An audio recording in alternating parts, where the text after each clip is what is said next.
Hey guys, Paragon here. Are you in search of the speediest route to level from 1 to 50 in Season 1? Are you curious about the most optimal solo leveling method? Well, you've come to the right place. I'm here to unveil the quickest and most efficient way to level up. However, your discussion won't end there. I am also prepared to unveil a highly efficient method to enhance your renown while ascending through the levels. Let's proceed in transforming the complex task of leveling into a smooth and effortless process. On to our first major point. Balancing difficulty with reward. Completing content slightly above your level earns you bonus experience. Where's the sweet spot? Fighting monsters exactly 3 levels above you for a 25% bonus. But be careful, fighting anything higher will slow you down, making it less efficient.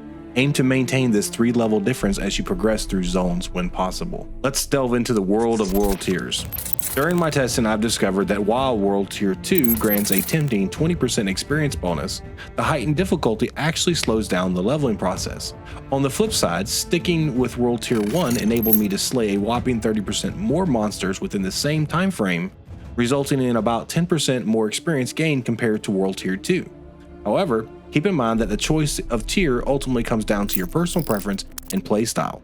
So if you're having a blast with Tier 2, go ahead and embrace it.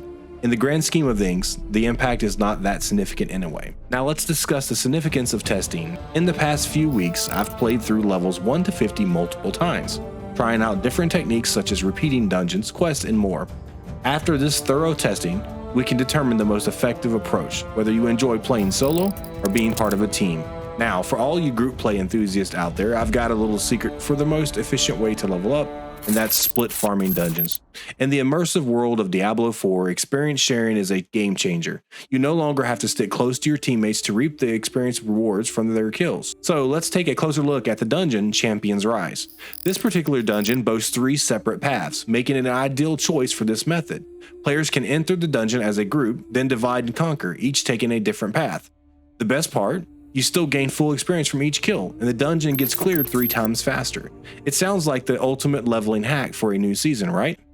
However, let me share my personal perspective on this approach and why I wouldn't personally opt for this. Here's my recommended approach.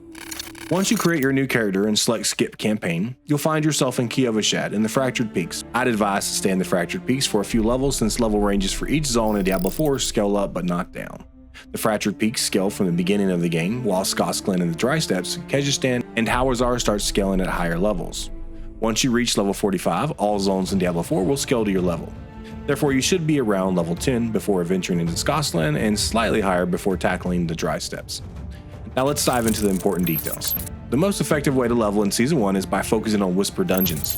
Whisper Dungeons bounties now grant 60% more experience upon completion, making them my primary target. Additionally, these dungeons reward us with caches of loot, which prove invaluable during the leveling process as they provide rare and legendary items. Clearing dungeons not only yields valuable renown and loot, but also unlocks aspects of the Codex of Power.